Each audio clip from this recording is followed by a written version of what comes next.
Okay, Tuesday morning in the kingdom, and it is freaking chilly out here. Yes, it's cold, but the wood stove is burning. We must be in a high pressure, so now the staff can bake her birthday cake and it'll rise up out of the pan. When it's low pressure, nothing rises. Not even the wood smoke, not even the cooking, the cake in the pan, or the loaves of bread. Yes, so this morning we woke up to minus 35 Celsius. Yes, but feels like minus 35. Ooh, it is chilly. Okay, on the yo-yo scale, minus 31 Fahrenheit, but feels like minus 31. Yes, it's officially cold out here. Yes, it'll be a short intro because the me phone will censor me. We got this from Alan yesterday in the mail. Thank you very much. Class, oh, what does it read? Class notes of class. I'm dyslexic or something. Notes of class. That means fixing musical instruments according to that. Yes. And Alan is spelt with an E, and he also has a traction swing crane too, like my red one holding the plane. Oh, can't point with the middle finger. Karen gets upset. There. Over there? Yeah, over there somewhere. All right. So we thank you very much. We'll have this in the shop to remind me of the days, the long days of winter. All right. So let's try to bring the me phone outside to see how quickly it'll be censoring me. 1, 2, 3. And a quick turn this way. And look at the wood smoke. Look at it go. Yes, excellent. All right, we better put it back in before it gets cold. All right, so today's a shop day working on the curse of reverse and getting things done. All right, here comes the boss. Okay, it's officially cold outside. We didn't walk the dogs around the trail. We just hung around the yard gathering stuff. Yes, gathering in the morning. That's what we do. So the tops of our wood totes have rotten pallets or broken pallets on them, so we cut them up. So, of course, we use the skill saw. So this is maximizing, reusing, repurposing, and recycling to the fullest. All right. Quick glance at the promo bike. Oh, it's getting dirty. The staff's going to have to buff and polish it. All right. So over here, we went to the shed and we found some pipe to make, how would you say, the bottom rad hose, because we got to make that, but how would you say, a little longer. So we bought these thingies for cutting pipe at angles, degrees, and philosophies. They open up. All right, see that? Okay, so the size, we bought the kit or whatever. So that doesn't fit a 2-inch pipe. That fits on there, but it's a little loose, so I think we're going to have to consult with Jack Daniels, like we did yesterday for buff grinding that front cover. So let's see what we can do here. I know we can make a better one than we did for Laverne, but I think Laverne there, we were pretty limited on what we had for materials and stuff like that. All right, let's get to work. Okay, the thought of walking out to the shed to find a piece of steel, wow, that didn't excite me. So we'll repurpose, reuse, recycle to the utmost. Yes, this piece of steel, I don't know how many times it's been tossed in the scrap bin, and we keep dragging it out on the cold days of the year. All right, so we need to make some flanges. So that's the lower rad hose, and then that's the air cleaner, because we have to block off the air cleaner because we're only a gas engine. So the gas diesel combo had a separate air cleaners on each side. So we've got to make some block off plates, and then we have to make a plate and then cut a hole in it for the air to be sucked into the carburetor, which is now on the diesel side of the motor. Oh, this is confusing. I better consult with Jack.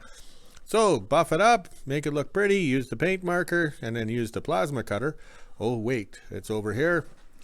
The ProPoint 30A Plus. We bought that from Princess Auto in the summer, and it's handier than sliced cheese, but I'm very pleased with it. We've kind of pushed it to the limits, and it's working well compared to the other one I had for over 20 years. There was a piece of junk. All right, let's get to work.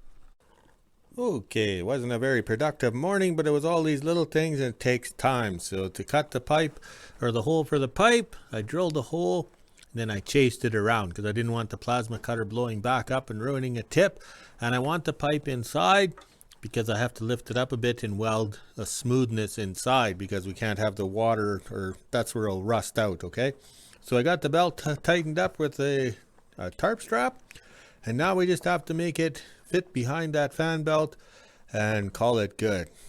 I know not much production today, but we are struggling away here and getting it done. Like my dad always said, I was one of the top 10 underachievers in Manitoba when I was growing up, but I always pointed out to him I was always in the top 10 list. All right, let's go have some let's go have some lunch and some vodka. These lips aren't working. Okay, this is turning out rather well, thanks to the titty vodka I drank, but I had a hard time concentrating with the vodka and thinking. I think I was thinking about titties too much. Okay, I found out that this one here is 1 7/8. You put it on the 2-inch pipe, squeeze the crap out of it with your hands, you play Hercules, and use your magic marker there to put the lines on, and then when you cut it using your chop saw with the now small blade, it actually works. So it turned out pretty good. Let's go check the cut. Okay, I'll stand back so we can't see the details of the booger welds and stuff. But the main thing is, I had to get the pipe straight in the bottom here and the hose clamps tight, because that's the self-centering, okay? Anytime you take this pipe on and off, those hose clamps are going to self-center it. So I got it going. I only made like 1 or 2 cuts and used the grinder with the flapper disc to get the right angle, because we're not farting around. This is a cat, this is going out to the bush, or we're going to go out to the lake and sink it, so we're not wasting time. This isn't some Jay Leno's project or whatever. So once I take it out of off the machine, I'll go to the workbench, and then we'll bevel in these corners or smooth out the corners and stuff like that. So I think this turned out pretty well for being sober. Tuesday morning in WHO-ville, and thank you everybody for the birthday wishes. I had a pretty good night. My little helper even got me a cake and some birthday candles. I was not expecting that, and he even sung me happy birthday, so that was pretty surprising. Now it's time to head inside, let the dogs out, make breakfast, and keep an eye on my wood stove. It is still pretty chilly out here today, but my wood stove is putting on nice heat. The house is nice and warm. Then this afternoon I'll head on over to the Kingdom and go look at the Polaris and see about that headlight. Almost 1 o'clock, and I'm just warming the Yamaha up. It is pretty cold out, but a few pulls and it started up. As you can see, it started to snow as well. It was trying to this morning, but now it's really starting to snow. You can't even see off into the distance there, so I'm sure by the time I'm done in the Kingdom, it'll be snowing. Just after 1 p.m. and I made it back to the Kingdom. Looks like I'm going to be working on the Polaris today. Going to try and figure out how to get the headlight off and see what's going on there. Hopefully we have a headlight around the yard here. If not, we'll have to order one, or maybe Sir Rodney has one in stock and he can send it up to us. Now let's head on down to the shop. Now I'm in the hose shack, and I'm going to attempt to take this all apart here so I can get into the headlights, which seem to be right where my hand is here, but I don't think I can just reach in and take them out. I might have to take the top off here, because I know this piece comes off. I've seen a couple videos where you just pop these guys out, and this piece is supposed to just come right off, but I guess we'll figure that out when the time comes to it. Well, I was able to get one of the light bulbs out, and this is the serial number on the bottom. As you can see, it is pretty burnt and broken in there, so hopefully I can find one in the shed here. I thought I would have to take the top off, because in the videos I've seen, the top pops right off, but I can't get the light bulb on the other side off, so I still may have to take the hood off, but we'll go try and find a light bulb in one of the trailers and see if we can replace it. Now I'm in trailer number 1 looking for some light bulbs here. I'm not 100% sure if we have the right ones, but we do have a lot of light bulbs, so let's get looking and see if I can find one that fits. If not, we'll have to order one, and then I can take my skidoo back home.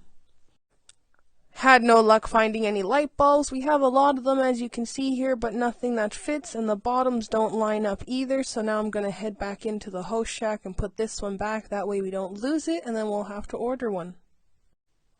Since I had no luck finding a headlight, I took a picture of it, and I'm going to put it back in the Polaris. That way we don't lose it. We'll have to order one of these bad boys. Plus, there is another headlight on here as well. I'm not sure if you can see it on the side there. So I think one might be a high beam and one's a low beam. I'm not sure if they're the exact same serial numbers on the bottom or anything, and I couldn't get that side off without taking the whole hood off, but I guess we'll find out when I look in the parts book later. Now it's time to do a little check over and get the skidoo out. Just finished taking the spark plugs off the Polaris. I have backups right here just in case these ones burn out, but since they're still in pretty good shape, I just gave them a quick cleanup and now I can put them back. The one that's marked with yellow goes on the left and the other one obviously goes on the right side. Now let's put the spark plugs in and continue checking it over. 2 o'clock and I just stepped out of the hose shack. Gonna go grab the grease gun so I can do some greasing on the back of the Skidoo here, because I haven't done a good service on it in a while, but the sun has come out as you can see. Now let's head on into the shop and grab my dad's grease gun. Got a few grease nipples under here. I'm not sure if you can see them, but there's one right there and there's a few up in the front, so we're gonna grease those up. Make sure I clean them off first before I put the grease gun on it. Then we'll come around here. And I gotta take this off so I can check my chain case oil and a few other things on here. Then I can put the panels back on and take her outside.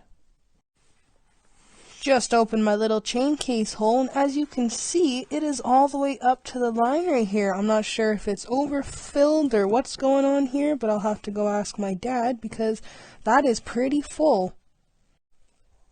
My dad said the oil in the chain case here is okay, but it will be back in here again for another service, and when we get some headlights I can change them out, and then I think we'll do an oil change on this as well. I also have my pulley that needs to be changed too, but to take my pulley off we have to take all this stuff out, so I might just do it in one shot another day. Hopefully my electric start doesn't die out on me. Just finished putting the panels back on the Polaris. Now I can drag it out and put the hoe back in the shed here because my dad's done with it in the shop, and then I can put the Yamaha away as well. If you guys have any tips or tricks on what I should do now, that would be greatly appreciated. I might have to take the hood off here on the top to get this other light bulb out because you can just see it right here, but it is broken too, so it will have to be replaced. Now let's head out and switch skidoos. Got the Polaris back up by the house now. I'm going to put the Yamaha away. That way if we need it again, it's in the shed. We'll have to start it up at least every 2 weeks now because it hasn't ran since last month and it was pretty hard to start that day. Now let's put the Skidoo away and head back down to the shop and get the Mini out. Just put the Yamaha away. Now I'll head down to the shop and get the Mini out. It actually sounds like my dad already got it out for me, so now I can just jump on it and go clean the drag off real quick and then put the Mini away. Up by the house on the Mini now, and I'm quickly cleaning off the chain drag. I'll lift it and put it right here, then I'll push all that hard snow into the pile with the rest of it, and then I can go put the Mini away. I'm doing this now, that way when my dad has the cats out, all he has to do is hook on it to go. It is pretty cold out here, so I better get going. Just put the Mini away, and the only thing left on my list today is to load up the wheelbarrow and the wagon for my dad and bring him back into the shop, and then I can head on back into WHO-ville and do the weather and check on my wood stove. 3 o'clock, and I just finished filling up the wheelbarrow and the wagon. My dad will drag him into the shop as needed. He's working on the cats right now, and I'm pretty sure I'm done for the day, so I'll grab my dog treats and head on back into WHO-ville and do the mail. Forgot to mention, I sent Sir Rodney down at Westrans a picture and video of my light bulbs and hoped that he'd be able to cross-reference them over and find some at Westrans, and he did. I also asked if he could do a little video on them, so hopefully that ends up in today's video as well. Now I can head on back into WHO-ville. What's up, Kingdom followers? Sir Rodney from Westrans, live in the parts department. I hear that Miss Zena is looking for a headlight for her Skidoo, so I figured a little tour here of all these lights. Apparently they're hard to find, so she just sent me a picture of what it is, and being Sir Rodney, I went over here. There it is right there, 9008, pretty standard bulb that we have in stock. So Sir Rodney came through for Zena. She can get a headlight for her snowmobile. Alright guys, talk to you later. 3:30 and I just made it back from the Kingdom, and I look over across the street from my house and there is probably 50 ptarmigans in the trees, on the hydro line, all over here as well. Even got some behind me. I'll try and get a better look for you guys.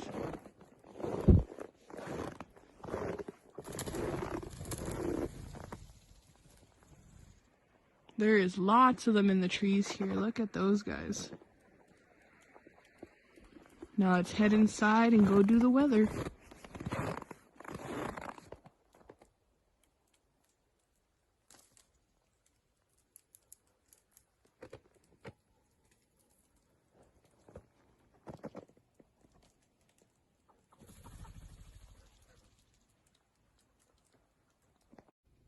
just after 5 p.m. and this is the temperature we're sitting at today. It's negative 27 degrees Celsius, which is negative 16 degrees Fahrenheit. We even have the feels like on the bottom. It's been pretty chilly today, as you can see out here. It was snowing and it kind of stopped, but I'm sure it'll continue on. The street lights are already on. Now it's time to head inside, let the dogs back in, edit my videos, and end my day.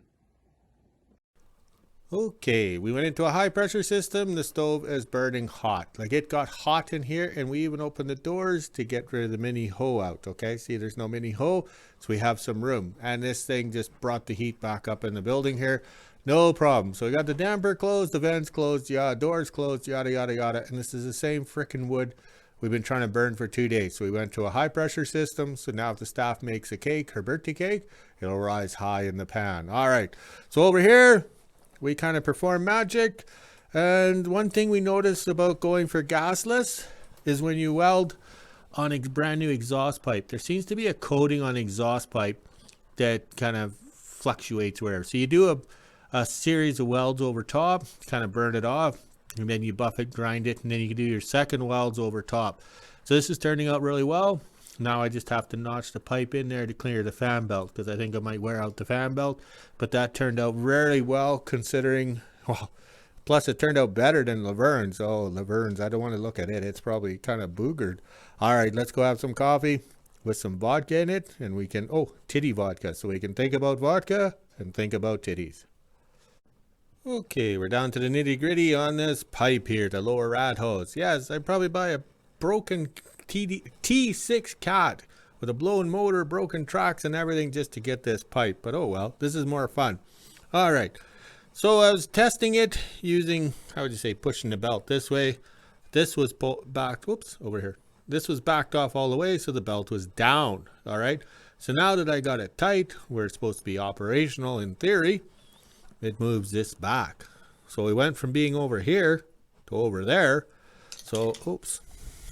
See if we have enough talent there. So now it's a little close there, but that's no problem because I got the plasma cutter.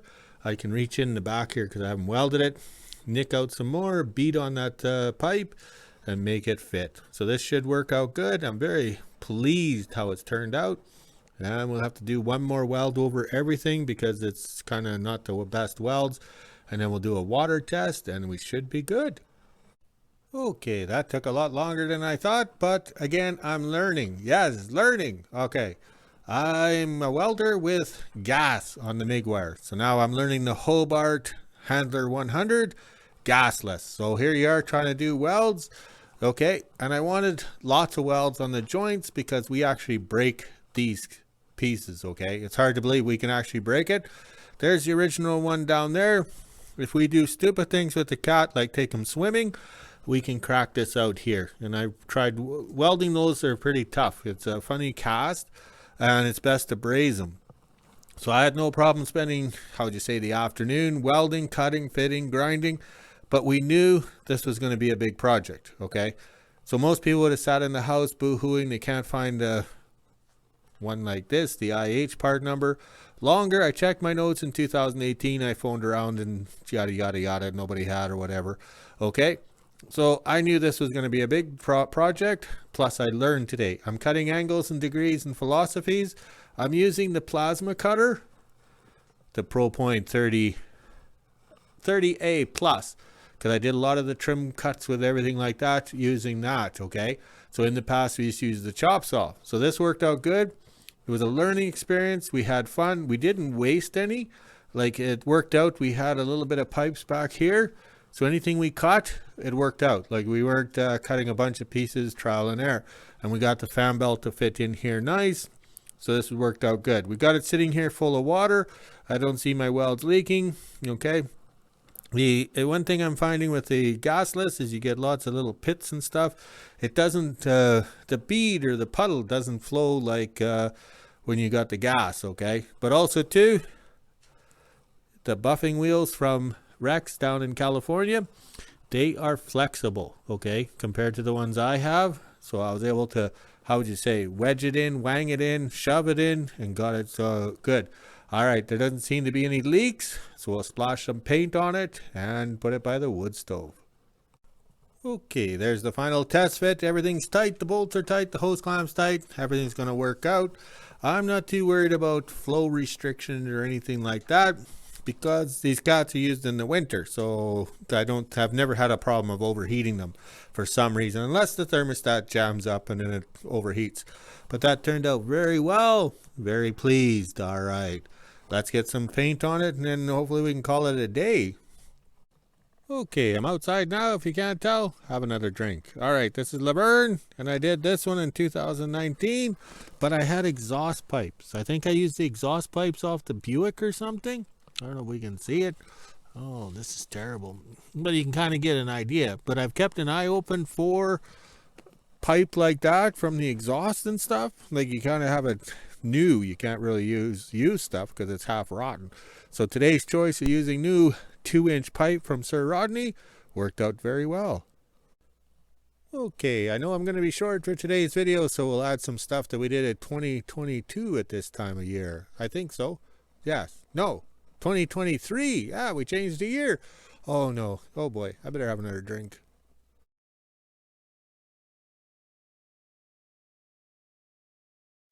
Okay, the TD6, known as Laverne, was a dozer cat, had a canopy, blade, and everything like that. I bought him in the south with a blowing motor. So he came north and the motor was blowing. So we put a farm gas motor, I guess you call it. Yeah, it came from the farm wreckers in the States there. I bought 2 of them at the same time, 2 gas motors. And they say they just fit nicely into the cat. Well, they're wrong. Okay, it just doesn't fit. Okay, I had to change my hands here. So this cat here will look good on the sleigh as we're filming and documenting the cat trains of the north. And this is what the 40s and 50s were all about.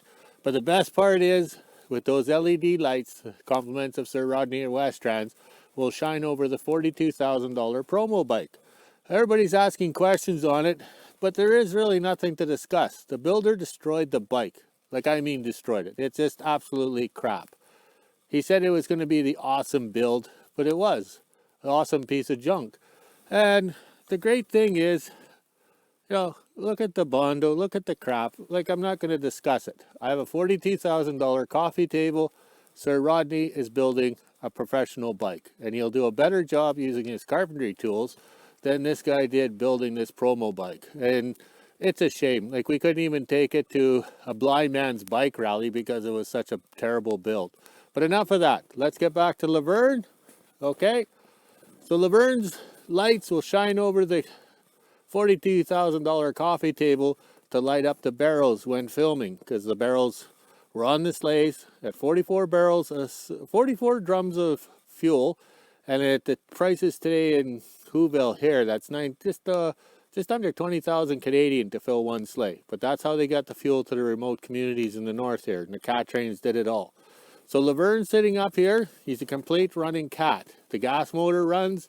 He looks good, sounds great. There's one video on YouTube of him pulling the tire drag in the deep snow, and then the final drive malfunctioned on the back here, which cats are known for. Their ball bearings fall out, get between the bull gears, and then crunch and things fall apart. So that's a minor detail. We will get him fixed up, and he will not be a king of obsolete cat. He'll be a true winter freighting cat that the old timers used back in the day. So he won't have the windshield, the cat's tail, and a few other things or anything highly modified. But he's going to look good in the filming. Okay, in the container there used to be the GeoShack until I never got paid. So I got mad at these guys because I invested 25,000 bucks in these containers, building them as sheds for playing with rocks. So in 2020, with the COVID lockdowns, we stripped it out, because there was brand new windows, all this nice plywood and everything, and we moved it over to the staff's house. So that's where all the materials came for her house. But this is the cursive reverse. I bought him, I think, in 2004. He was supposed to have the teeth off the reverse gear removed, which is normal, and we fixed that, and he's done nothing. He's been broken more than he's been used or anything. So in 2019, we put the gas motor in along with Laverne. So here he sits in here waiting for the gas motor installation to be finished. And he's a true winter freighting cat. He has the holes in the pads and everything like that. He has the windshield, and also too, he has a angle blade with the tilt, which is very rare up here in the north because they never made the blades tilt. You just angled them and plowed the snow. While angling the blade, they tilt differently. So one side's up in the air, one side's cutting on the ground, so it's not proper. So we kind of keep him around because someday he'll be up and running and working and earning his keep at the end of the world. Okay, the next TD6 is the Communist Cat. He came to the kingdom, I think, in 2003. We dragged him 90 miles from Saskatchewan. Don't ask me how to spell Saskatchewan. Okay, but he was junk, absolutely junk. And he was payment for a job we did. So I got screwed because he's junk. The motor was seized, the final drive on this side was piled up. It was just unreal. So a lot of work and effort went into it, but we got the Lynn Tractor V-Plow on it from 1929. And he has done a lot of work in the kingdom, opening up roads and trails and everything for drill programs. So this is a good little cat. We have enjoyed him, and he'll keep on going. This little TD6 is known as Aggie because he's a farm cat from the south, and it has this blade made in Lorette, Manitoba by a welding shop. They were very popular. I actually have 3 of them in the yard here, but we don't use them for certain things. Each cat has a certain job, but this blade does angle, but it doesn't tilt. Okay, so then it's cutting differently. But also too, all the blades in the kingdom, from V-plows to angle blades, all have shoes under them on the bottom, so they're not cutting in. We plow snow, not dirt. So Aggie's been a good little cat, and he came with a blown final drive and other issues, rear main seal leaking out and everything. So he has a long history in the kingdom. I worked on him in 2000 I think it was. I donated a bunch of time to the owners at the time, and in the end got screwed. Okay, now on to the TD9s, but this one here is a T9, known as the famous black cat because he has the gas motor in it, okay? He's a long track because he was a crane, like the red crane cat back here, which we'll do a video on here right away. But this here, the famous black cat, has been sunk 18 times. The last time we sunk it south of town on an airplane recovery that crashed, just a minor detail. But it has a custom-made V-plow on the front. I made this thing. It has shoes on the bottom to play with low amounts or low volumes of snow. And then we have these tear-away wing tips here, right here, because you get into the trees and rocks, they tear away. And then we did some drill roads for the drillers here, and we had an extension here just to push the windrow back, knowing the ground is not frozen or there's all the rocks we piled in the back. So this here is totally recycled steel, all done with recycled steel. We never bought anything. He's been a very good cat, and he's made a lot of money for me, and he's done a lot of things for us too. Okay, I got the burps again. Okay, this is a TD9, and it has the diesel engine, okay? But he's known as bad business. He's made as a sleigh puller, and then we put the seats on the sides here, copying a military cat from the U.S. Army back in the 40s, because they did this to the TD-18 so they could have 3 people on the cat. So we put the seats on to carry people in the bush for drill roads or drilling results or whatever to get people in and out. So this cat has served me well, and we call him bad business because he bought through a family member, and of course the deal goes bad. So I changed the name to Bad Business. So he's been a very good cat to us, and he can pull the drags and the sleighs. Okay, these are the twins, made to look like 1940s, 50s winter freighting cats just for pulling sleighs. We have Kijiji over here, and then over here is Freefall, okay? So these 2 cats were made just for filming or to relive the great days of cat trains and how the cats looked the same, how they had the big headlights on the front here that shone and had no brightness or whatever, candle power I guess they call them. But these 2 cats have been in the kingdom since 2009. I've tossed a lot of money at them, and they were very good yesterday when we filmed because there was no blue smoke, and they were running normal, and the videos turned out pretty good. But they are winter freighting cats, made to look the same as if they came from a dealer back in the 1940s as brand new cats. So now they're looking good. Okay, these 2 cats here, this is Op over here. Okay, he came from the United States. He's going to be a sleigh puller cat. This is my red crane cat that I bought when I was married, and I think it ended the divorce. I loaded a lot of scrap metal with it when I lived in the south and I came north. But being a solid suspension and weighing 10 tons, you don't take it out across the ice. Well, we found that out twice. So the last time I took it swimming, it cracked a cylinder head, and well, we haven't got around to fixing it because I've given up buying cracked heads and other motors and stuff. So I think I'm going to have to learn that lock and stitch. And then over here, we have Zoda. He's going to become a winter freighting cat, just basic plain Jane, I would say, cat. So he's in the lineup to be fixed. Okay, somebody parked the cats a little close here, okay? But this is the TD18 known as Dooley. He has the shorter tracks on here. Oops, my finger's a little too close. So he has this overhang, okay? That overhang is like the IH farm tractors that came out in the 80s to get more power. So you're getting the weight up over front and then you could pull. These cats here are not twins. They're made to look close the same, but they are the big sleigh pullers back in the day. And last but not least, we have Blaine, the TD18. He still has his wooden track rollers here. Or, I mean, the rollers, I mean. All the winter freighting cats have wooden track rollers. He still has his rollers here. And he is a long track, okay, because he was a side boomer or whatever he was. I forget how it goes. I can look at my notes. But the track is right even with the rad. So he's quite different, and he's made to be a sleigh puller too. Like, we have no use. He came with a blade and everything like that, but we're not into blades. We only have certain cats that have blades. Okay, now we got to get these cats up and running, or the two I moved here because I got to do a little project. Okay, 6:30 at night, and I stocked a wood stove. It's chilly out here, but that stove burned out of control. I let it die out because it got too frickin' hot in the shop. Yeah, and we had the doors open and closed there to get the mini hoe out. Unreal. So I'm quite pleased. I have a pipe, a lower rad hose. You know, I only looked for a couple of years, or 4 or 5 years now, but I finally got it. Look at the flags, they're all tangled up, and notice the snow is wiped off the tank the way the flags were blowing in the wind. Unreal. All right, let's go walk the dogs, drink some beer, make a video, and I know I'm going to be short. Oh well. Okay, we'll talk to you later.